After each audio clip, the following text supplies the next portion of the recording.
Hello everyone, welcome to Missile Classes. और आप लोगों ने बताया है सर कि हम लोगों को हैशटैग करके वीडियो चल रहा था, वो कुछ दिन पहले रुक चुका था। फाइनली आप लोगों का फिर से हैशटैग वाला वीडियो शुरू हो चुका है। और मैंने आप लोगों को हर एक वीडियो में बताया, मेरे शेर क्या बताया था मेरे लाल, पता है कि हैशटैग 1 से लेकर हैशटैग 7 तक सारा ऑब्जेक्टिव क्वेश्चन को एकदम घी की तरह चाट लेना है। और उम्मीद है इस बात की सारा क्वेश्चन आपके पेपर में वहीं से टपकेगी। सेलेक्टेड क्वेश्चन को बिल्कुल आप लोग छोड़े ना। और साथ ही साथ आप लोगों का जो तैयार किया जा रहा है ना मेरे लाल, जो आप लोगों का हैशटैग करके वीडियो प्रोवाइड किए जा रहे हैं, ये आप लोगों का blueprint, model paper, selected question, PYQ, इन सब को निचोड़ कर वो सेट तैयार करके आप लोगों को तक पहुंचाया जा रहा है अच्छी तरह से। जो आप लोगों को अच्छी तरह से पता होगा, मुस्कुराए मत, पढ़ाई पे ध्यान दीजिए, ठीक है। चलिए सर, आज मैं आपके सामने लेकर आया जियोग्राफी का। क्या सर? जियोग्राफी का हम लोगों ने यहां तक पिछला वीडियो में हैशटैग 3 में ऑलरेडी डिस्कस कर चुके थे। और आज मैं आप लोगों को जो बताने वाला हूं ना, ये बहुत ही इंपॉर्टेंट है। क्या मेरे सर?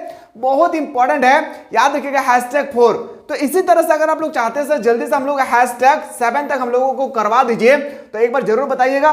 साथ ही साथ ना ये भी आप लोगों को थोड़ा ध्यान रखना है आपका मैप से रिलेटेड क्वेश्चन, क्योंकि मैप से रिलेटेड क्वेश्चन आपके पेपर में 5 मार्क्स का छपेगी। तो यूं ही अपने हाथों से 5 मार्क्स ना जाने दे। अगर है आपके अंदर में क्षमता तो 5 मार्क्स आ जाएगी। और ये क्षमता तभी आएगी जब आपको थोड़ा सा कोई हेल्प करेंगे, और मैं आपको हेल्प करने के लिए हमेशा तैयार हूं। यस, ठीक है। आप प्लेलिस्ट में जाइए, वहां पे मैं मैप से रिलेटेड 3 वीडियो ऑलरेडी मैं प्रोवाइड कर चुका हूं, ठीक है। जो भी बंदा हिस्ट्री और जियोग्राफी साथ में लिए हैं उनके लिए थोड़ा सा नोटिस है। आप लोगों को अच्छी तरह से पता होगा कि आप लोगों का रूटीन जारी कर दिया गया एग्जाम शेड्यूल। आप सभी को पता है कि हिस्ट्री के बाद या हिस्ट्री से पहले एक बार देख लीजिएगा, जियोग्राफी, मतलब दोनों पेपर एकदम कंटिन्यू है। मतलब अभी हम लोग एग्जाम देकर आए जस्ट अभी, और हम लोग को फिर से सुबह को एकदम मुंह धो हाथ धो के तुरंत फिर हम लोग को एग्जाम देना, मतलब एग्जाम सेंटर हम लोग को निकल जाना है। तो इससे पहले ही दोनों सब्जेक्ट को खुद से इतना प्रिपेयर करें कि उस दिन अफसोस ना हो कि हमें पढ़ने का मौका ना मिले, ठीक है। बाकी में तो QR करवाएंगा ही, QR तो करवाएंगा ही, ठीक है। हाँ सर, QR कोड नहीं है, फोन पे गूगल पे वाला नहीं है, क्विक रिवीजन वाला कोड है। क्विक रिवीजन जिस दिन होगी ना मेरे शेर, याद रखेगा तबड़तोड़ क्लास होगी। ऑब्जेक्टिव का अलग, सब्जेक्टिव का अलग, मैप का अलग क्लास होगी, ठीक है। तो QR क्लास को आप लोग बिल्कुल ना मिस करें। फाइनली आपके सामने मैं क्वेश्चन लेकर आया हूं जो top of the most important question के अंतर्गत आती है। चलिए सर, कितना ऐसे स्टूडेंट्स है जो चाहते हैं सर हम लोगों को इसी तरह से क्लास प्रतिदिन करवाते रहें, ताकि सर हम लोगों के पेपर में कैसा भी क्वेश्चन आए जैसे हमारे हाथों से ना छूटे। क्यों? क्योंकि आप लोगों को पता होगा ये समय जिंदगी में फिर हम लोग दोबारा कभी भी लौट कर नहीं ला सकते हैं, इसलिए समय को महत्व दीजिए। याद रखिएगा, एक दिन रिजल्ट आपका बेटर होगी, इस बात की गारंटी, अगर ऑनेस्टी के साथ मेहनत कर रहे हैं तो। खैर, हम लोग क्वेश्चन पे बात करते हैं, मुद्दे पे आते हैं सर हम लोग। चलिए मीटिंग करते हैं सर 42 का। ये फरीदाबाद किस राज्य का एक शहर है? फरीदाबाद अगर आप जानते होंगे एग्जाम में, याद रखिएगा, तो एग्जाम में आपसे पूछे जाएंगे फरीदाबाद कहाँ का है? राजस्थान, याद रखिए हरियाणा का है। कहाँ का? हरियाणा इसका सही उत्तर हो जाएगा, ठीक है। अगला क्वेश्चन पे मूव करते हैं सर। अगला क्वेश्चन है कि उदयपुर नगर किस राज्य में स्थित है? आप लोगों को समझ में आ रहा होगा कि आप लोगों को लग रहा है कि ऐसा क्वेश्चन आएगा, बिल्कुल आएगा, टेंशन नहीं लेना है, ठीक है। तो राजस्थान में, उदयपुर कहां पे है? राजस्थान में है। क्वेश्चन नंबर 44 पे आते हैं सर कि फल एवं सब्जी प्रदेश का विस्तार भारत के किस देश में स्थित है? देखिए मैं बता दूं, फल एवं सब्जी का विस्तार सबसे ज्यादा भारत में कहां पर उगाए जाते हैं, किस राज्य में, किस क्षेत्र में उगाए जाते हैं? तो बताएंगे सर हिमाचल प्रदेश में। हिमाचल प्रदेश में सबसे ज्यादा फल और सब्जी, फ्रूट एंड वेजिटेबल का उत्पादन होती है। याद रखिएगा, ऑप्शन नंबर ए इसका राइट आंसर हो जाएगी। क्वेश्चन नंबर नेक्स्ट पे आते हैं सर, निम्न में से कौन एक भू उपयोग स्वर्ग में नहीं है? तो बताएंगे सर मैदानी भूभाग। क्या हो जाएगी? मैदानी भूभाग, यानी ऑप्शन नंबर क्या आ जाएगा आपका? ए इज द करेक्ट आंसर हो जाएगी। क्वेश्चन नंबर 47 पे आते हैं, निम्नलिखित में से कौन रोपण फसल है? देखिए मेरे से, रोपण फसल के अंतर्गत कौन कौन आती है ये आपको पता होना चाहिए। चाय, कॉफी, याद रखिए, कॉफी, कहवा, गन्ना, गन्ना, ये सब जो है ना, याद रखिएगा, ये सब आता है कहां पे? तो बताएंगे सर ये सब रोपण फसल के अंतर्गत आती है। तो आपसे यहां पे पूछे गए हैं कि कौन रोपण फसल है, तो बताएंगे सर वो हो जाएगा हम लोग का, याद रखिएगा, कोको कोला नहीं है, कोको है और चाय। आपके मुंह से पानी आ रहा है, जाइए चाय पी के आइए, जाइए मस्ती से जाइए, पीजिए, गर्म हो जाइए, बॉडी को हिट कीजिए और तबड़तोड़ पढ़ाई कीजिए। जितना दिन बचा हुआ है, अफसोस नहीं होना चाहिए एग्जाम के बाद कि हमने पढ़ाई नहीं किया था। हाँ मेरे लाल, एग्जाम में अफसोस नहीं होना चाहिए और तैयारी इस कदर कीजिए मेरे शेर कि आपके बगल के विद्यार्थी को आपकी तैयारी को देखकर उसके कलम रुक जाए। क्या आपकी पढ़ाई को देखकर बगल के विद्यार्थी का कलम रुक जाए, तब मान लेंगे मेरे लाल कि आपने पढ़ाई किया है। इस तरह से तैयारी करने की कोशिश कीजिएगा, ठीक है। चलिए सर, अगला क्वेश्चन है क्वेश्चन नंबर नेक्स्ट, निम्नलिखित में से कौन सा भू उपयोग स्वर्ग नहीं है। देखिए आपसे पूछा गया ना कि नहीं है, तो बताएंगे सर सीमांत भूमि। क्या जगह? सीमांत भूमि। ऑप्शन नंबर सी इसका राइट आंसर हो जाएगी। निम्नलिखित में से कौन सी खाद्य फसल है, तो बताएंगे सर खाद्य फसल आपसे पूछा गया है। अच्छा, खाद्य फसल का मतलब पता है? इसका मतलब होता है मोटे आहार। मोटे आहार, चावल, गेहूं, मक्का, ये सब क्या है? बजरा, ये सब है क्या? मोटे अनाज, जिसको हम लोग बोलते हैं क्या? खाद्य। याद रखिए क्या जो खाद्य फसल के अंतर्गत रखते हैं, तो बोलेंगे सर याद रखिए क्या हो जाएगी? मक्का इसका बिल्कुल सही उत्तर हो जाएगी। क्वेश्चन नंबर नेक्स्ट पे आते हैं, निम्नलिखित में से किस नदी की जल उपयोगिता सबसे अधिक है। आपसे पूछा गया है कि भारत का वो कौन सा नदी है। हाँ मेरे लाल, भारत का वो कौन सा नदी है जिसका पानी सबसे ज्यादा उपयोग में आती है। एक बार बता दीजिए जल्दी से, वो कौन सा नदी होगा। तो मैं बता दूं आपका, भारत का सबसे, याद रखिएगा, भारत का सबसे लंबा, क्या हो जाएगी मेरे शेर? लंबा। अगर लंबा नदी की बात करें तो हो जाएगा सर, याद रखिए वो नदी का नाम है मेरे प्यारे प्यारे से गंगा। क्या हो जाएगी? गंगा। अगर मैं बात करूं सबसे चौड़ी, क्या सबसे चौड़ी नदी का अगर आपसे नाम पूछे तो चौड़ी नदी का नाम लिखना है ब्रह्मपुत्र। याद रखिएगा, पुत्र या ब्रह्मपुत्र जो भी हो, याद रखिएगा दो नदी का नाम। भारत का सबसे लंबा नदी गंगा नदी, भारत का सबसे चौड़ी नदी ब्रह्मपुत्र नदी। अगर आपसे पूछा जाएगा ना कि कौन सा नदी है जिसका उपयोग जिसका जल का उपयोग सबसे ज्यादा किया जाता है, याद रखिएगा चाहे पीने योग्य हो, इंडस्ट्रियल एरिया हो, सिंचाई के क्षेत्र में हो, कृषि के क्षेत्र में, कहीं भी हो, वह नदी का नाम है गंगा। क्या याद रखिएगा, वो नदी का क्या नाम है मेरे शेर? गंगा नदी है। क्यों? क्योंकि ये सबसे लंबा नदी है, वाराणसी में गुजरती होगी, पटना, याद रखिएगा यूपी में, झारखंड में थोड़ा सा टच करती है साहिबगंज। अगर आप में से कोई ऐसे स्टूडेंट है साहिबगंज, तो आप लोगों को पता होगा। अगर मैं बात करूं बिहार, तो बिहार में कहां टच करती है सर गंगा नदी? पटना में, ठीक है। तो ये सब आपको थोड़ा थोड़ा नॉलेज होना चाहिए, क्योंकि कंपटीशन में ये सब क्वेश्चन पूछे जाते हैं। निम्नलिखित में से किस राज्य में उसके कृषि क्षेत्र का अधिकतम प्रतिशत नहर सिंचाई के अंतर्गत आते हैं? बहुत इंपॉर्टेंट, बहुत इंपॉर्टेंट। निम्नलिखित में से किस राज्य में उसके कृषि क्षेत्र का अधिकतम प्रतिशत नहर सिंचाई, मतलब वो भारत का कौन सा राज्य है? भारत का वो कौन सा राज्य है जहां पे सिंचाई के क्षेत्र में सबसे ज्यादा प्रयोग किए जाते हैं नहर का? तो वो कूद के बताएंगे मेरे लाल, उत्तर प्रदेश। क्या मेरे शेर? उत्तर प्रदेश। हाँ मेरे शेर, उत्तर प्रदेश के राजधानी अगर आपसे पूछा जाएगा लखनऊ। क्या पूछा जाएगा? लखनऊ। अगर आपसे भले भांति अगर आपसे पूछा जाए कभी कभी कि लखनऊ किस नदी के किनारे स्थित है, तो बताएंगे सर गोमती नदी। कौन सा नदी सर? गोमती नदी के किनारे स्थित है। क्या अगर इस तरह से क्वेश्चन आएंगे तो क्या आप लिख पाएंगे या नहीं? एक बार बताइए। क्या मैं जो डिटेल्स बताता हूं क्या आप लोगों को अच्छा लगता है? सच बताइएगा सर, बहुत मेहनत करता हूं, बस रिजल्ट बेटर कर दीजिए एक बार। मेरे दुनिया की सबसे बड़ी खुशी उस दिन होगी जब आपके रिजल्ट सबसे बेहतर होगा। आप चाहते हैं ना सर कि हमारे लिए, हम सभी को लिए, जब आप इतना मेहनत कर रहे हैं तो मैं रिजल्ट को बेहतर बनाऊंगा सर, और आपको बताऊंगा कि मेरा मार्क्स इतना आया है, अब खुश हो जाएंगे। इसलिए मेहनत कीजिए मेरे शेर, बहुत मेहनत करता हूं, बस उसका 50% मेहनत कर लीजिए आप लोग, रिजल्ट बेटर होगी। हमेशा मेरा दुआ आप लोगों के साथ रहेगी, ठीक है। चलिए सर, गोमती नदी इसका राइट आंसर हो गई, लखनऊ। गोमती नदी आपका याद रखना है, ठीक है। कई बार क्वेश्चन पूछे जा चुके हैं। क्वेश्चन है कि निम्नलिखित में से कौन सा एक भारत की सबसे कम मिट्टी ढोने वाली नदी है? सबसे कम ऐसा मिट्टी ढोने वाली नदी कौन सा है, मतलब कौन सा ऐसा नदी है जो सबसे कम मिट्टी का बहाव रखते हैं? तो बताएंगे सर वो हो जाएगी सतलज नदी। याद रखिए क्या हो जाएगी? सतलज नदी। यानी ऑप्शन नंबर क्या हो जाएगा? ऑप्शन नंबर आपका बिल्कुल सही हो जाएगा डी। अगर आपसे पूछा जाएगा, चलिए सर अगला क्वेश्चन पे आते हैं।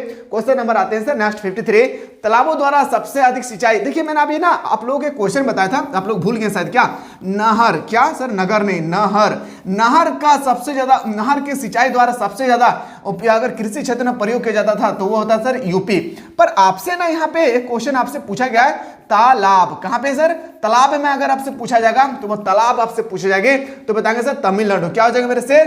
तमिल। याद रखिएगा तमिलनाडु, याद रखना। क्या मेरे शेर? तमिलनाडु, याद रखिएगा। और झारखंड का अधिकतर व्यक्ति तमिलनाडु में जाकर काम करते होंगे, आपके घर से भी कोई गए होंगे। किस लिए जाते हैं पता है? हम सभी को लालन पालन करने के लिए, ताकि हमारे ख्वाहिश पूरा कर सके। हमारे फादर, हमारे बड़े बड़े भाई जो अपने घर द्वार को छोड़कर अपने घर को चलाने के लिए, परिवार का बोझ ढोने के लिए वो चले जाते हैं झारखंड छोड़कर तमिलनाडु काम करने के लिए। और हमारे आवश्यकताओं को पूरा करते हैं। और हम क्या करते हैं घर पे पता है, हम ऐश मौज करते हैं। हमें थोड़ा सा भी एहसास नहीं होता है कि मेरे बड़े भाई, मेरे फादर घर द्वार छोड़कर हम लोगों के लिए गए हैं और हम यहाँ पे ऐश मौज कर रहे हैं। मेरे शेर कब समझेंगे? ये सब समझने वाली बात है ना। अगर हम लोग नहीं समझेंगे तो फिर हम लोग जिंदगी, फिर हमारी जिंदगी फिर बेटर कैसे होगी? फिर हम लोग तो वही पीढ़ी होगा, हम भी फिर लेबर में काम करेंगे। हमारे आने वाला जनरेशन जब भी मेरा बच्चा होगा वो भी बोलेंगे मेरे पापा कुछ नहीं कर पाए, तो हम भी लेबर में काम करेंगे। और हाँ, एक बात याद रखिएगा जरूर, लेबर में काम करेंगे आप अपने बच्चों को सही तरीके से शिक्षा नहीं दे पाएंगे, क्योंकि आने वाला दिन जो है ना इतना कॉस्टली होने वाले हैं, आप यकीन नहीं मानेंगे। पहले पेट्रोल था 40 रुपए लीटर, 100 रुपए से लीटर आ चुका है। दिन भर में 200 रुपए 250 रुपए कमाकर आप बच्चों को पढ़ा लेंगे, सही से नहीं पढ़ा पाएंगे ना। इसलिए अभी मेहनत कीजिए। हम मेहनत करेंगे सर, अभी मेहनत करेंगे, अभी से मेहनत करेंगे, लेकिन हम अपने बच्चों को लेबर और मिस्त्री की तरफ नहीं लौटाएंगे। ऐसा दिन ना दिखाएंगे ताकि उनको हम अच्छी तरह से पढ़ा लिखा कर हम जहां पे हैं उससे ऊंचे पद पे पहुंचाना चाहते हैं। इस तरह से अपने थॉट को रखिए, इस तरह से अपना सोच को रखिए। आप किसी भी कास्ट से रिलेटेड है, कोई नहीं कोई पूछेगा आपसे, औकात पूछेगी 25 साल के बाद आप करते क्या हो। जिस फ्रेंड के साथ घूम रहे हो, ऐश मौज कर रहे हो, कुछ भी कर रहे हो, वही फ्रेंड जब आप 2 साल 3 साल बाद मिलेगी ना, आपसे कहेंगे अरे लाल क्या कर रहे हो, कुछ काम वाम सिखा या नहीं। आपसे उस समय नहीं पूछेंगे अरे हम लोग उस नदी पर जाकर बैठे थे, याद है तुम्हारा? पता है उस लड़की को हम लोग जाके बात करते थे, देखो ना वो गर्ल्स जो है हमारे तरफ देखते थे, वो सब याद है जब हम लोग 2016 में साथ में बैठकर पिकनिक मनाते थे। कोई नहीं पूछेगा मेरे शेर, मेरे शेरनियों, कोई नहीं पूछेगी ना आपका सहेली पूछेंगे ना आपका दोस्त पूछेंगे। उस समय कहेंगे एक बात, आपकी औकात क्या है, आपके स्टेटस क्या है, आपकी हैसियत क्या है, ये पूछेंगे। और उस समय आप सर झुकाए जाएंगे। क्या दिन होगा उस दिन, कहेंगे अरे मेरे शेर पता है मैंने क्या क्या है, मैंने ये सब करके मैं आज झारखंड पुलिस बन गया हूं, मैं आज एसएससी का रिजल्ट क्रैक कर चुका हूं, मैं आज जीडी में जॉब कर रहा हूं, मैं आज रेलवे का जॉब कर रहा हूं। उस समय उनको लगेगा अरे मैं यहीं पे रह गया और ये कहां से कहां पहुंच गया। अब सोचिए, वो दिन लाना चाहते हैं, ये सर झुकाना चाहते हैं, ये खुद के ऊपर डिपेंड करता है। और मोटिवेट कुछ नहीं होता है। क्या मोटिवेट कुछ नहीं होता है मेरे शेर। मोटिवेट दिल में जब आग लगती है ना तब मोटिवेट इंसान को होती है। जब दर्द होता है ना यहाँ पे तब मोटिवेट होता है। जब घर में आवश्यकताएं समान नहीं होती है ना तब मोटिवेट होता है। याद रखिएगा, जेब में गांधी हो या ना हो पर दिल में कुछ करने के लिए आंधी होना चाहिए, तभी जाकर आप कुछ कर सकते हैं। खैर आप लोगों के ऊपर डिपेंड करता है, इसलिए मैं कह रहा हूं ना ताकि आप लोग समझ जाएं। याद रखिएगा तमिलनाडु हो जाएगा इसका आंसर। अगर आपसे नहर के बारे में पूछा जाएगा तो बताएंगे सर कूद के, क्या कूद के बताएंगे, वो राज्य होगा सर यूपी। तालाब के बारे में आएगा सर तमिलनाडु, तालाब के बारे में आएगा sir Tamil Nadu. Option number A इसका सही उत्तर हो जाएगी। क्वेश्चन नंबर नेक्स्ट पे आते हैं सर, विजयनगर इस्पात केंद्र किस राज्य में अवस्थित है? विजयनगर याद रखिएगा कर्नाटक में है। कहां? कर्नाटक में। और एक बात याद रखिएगा ना, सबसे ज्यादा अगर कोई सोना, याद रखिएगा सोना मतलब स्लिप नहीं, सोना मतलब यह नहीं, सोना मतलब होता है सर गोल्ड। क्या मेरे शेर? गोल्ड। अगर पूछा जाएगा भारत में सबसे ज्यादा सोना गोल्ड कहां पे पाए जाते हैं तो बताएंगे सर कर्नाटक में। क्या? कर्नाटक में। अगर आपसे पूछा जाएगा कि भारत का सबसे ज्यादा पढ़ा लिखा राज्य कौन सा है तो केरल। क्या मेरे शेर? केरल। कितना परसेंट तो बताएंगे सर 93 पॉइंट, याद रखिए 91%, मतलब 93.91%। याद रखिएगा ये सब क्वेश्चन भी होना चाहिए, बीच बीच में एक्सप्लेन होना चाहिए, तभी तो समझ में आएगा मेरे शेर। क्वेश्चन नंबर 55, निम्नलिखित में से किस स्थान पर प्रथम परमाणु ऊर्जा स्टेशन स्थापित किया गया था? वो था सर तारापुर। कहां पे? तारापुर। याद रखिएगा ये भी question top of the most important question है। क्वेश्चन है सर कि नोवामुंडी लौह अयस्क स्थित है। नोवामुंडी लौह अयस्क कहां पे स्थित है? बताएंगे सर झारखंड में। कहां पे? झारखंड में। झारखंड की स्थापना कब हुई थी सर? 2000 में हुई थी। झारखंड से रिलेटेड कम से कम 20 क्वेश्चन आपके पेपर में याद रखिएगा कई पिछले साल से पूछे गए हैं, बार बार रिपीटेड होती है। जैसे पूछा जाएगा कि झारखंड में सबसे ज्यादा कोयला कहां होती है तो याद रखिएगा झरिया। क्या मेरे शेर? झरिया। अगर आप में से कोई सा स्टूडेंट है जो धनबाद के आसपास में रहते होंगे तो आप लोगों को पता होगा कि झरिया में कितना कोयला की उत्पादन होती है। ठीक है, चलिए सर क्वेश्चन नंबर नेक्स्ट पे आते हैं सर। अगला क्वेश्चन है कि निम्नलिखित में से कौन औद्योगिक नगर है? आपसे पूछा गया ना वो कौन सा नगर है, कौन सा शहर है जो औद्योगिक नगर के नाम से हम लोग जानते हैं? तो औद्योगिक नगर से हम लोग बोलेंगे सर, याद रखिएगा जमशेदपुर। याद रखिएगा Tata steel company Jamshedpur, Tata steel company Jamshedpur. Option number A इसका सही उत्तर हो जाएगी। क्वेश्चन नंबर नेक्स्ट है सर, नेताजी सुभाष चंद्र बोस अंतरराष्ट्रीय हवाई अड्डा कहां पे स्थित है? नेताजी सुभाष चंद्र बोस हवाई अड्डा पश्चिम बंगाल में स्थित है। कहां पे? Paschim Bengal. Option number 20 the correct answer. राष्ट्रीय राजमार्ग नंबर 4 किन्हें मिलता है? तो बताएंगे सर, याद रखिएगा राष्ट्रीय राजमार्ग जिसे हम लोग बोलते हैं ना नेशनल हाईवे, नंबर 4, याद रखिएगा किसको जोड़ती है, चेन्नई से मुंबई की ओर। याद रखिए किनको, चेन्नई से मुंबई, यानी ऑप्शन नंबर क्या हो जाएगा मेरे शेर, ऑप्शन नंबर ए इसका बिल्कुल राइट आंसर हो जाएगी। क्वेश्चन नंबर नेक्स्ट पे आते हैं, निम्नलिखित में से कौन सर्वाधिक प्रदूषित नदी है। मैंने अभी जस्ट बताया भारत का वो कौन सा नदी है जो सबसे दूषित नदी है। याद रखिएगा जब आप गूगल में सर्च मारेंगे ना, मतलब सर्च कीजिएगा, दामोदर नदी होगा।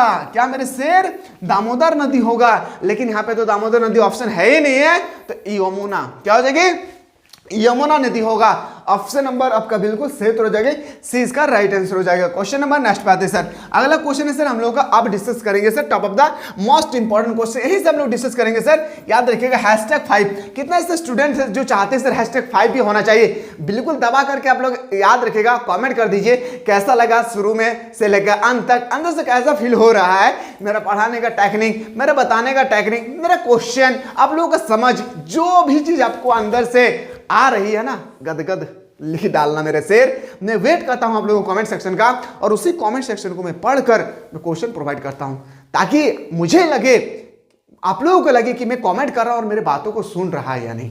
ठीक है, बीच बीच में मैं कुछ मिनट के लिए, 1-2 मिनट के लिए मैं मोटिवेट किया था कि अगर आप लोगों को बुरा लग गया है तो फिर से मैं माफी चाहता हूं।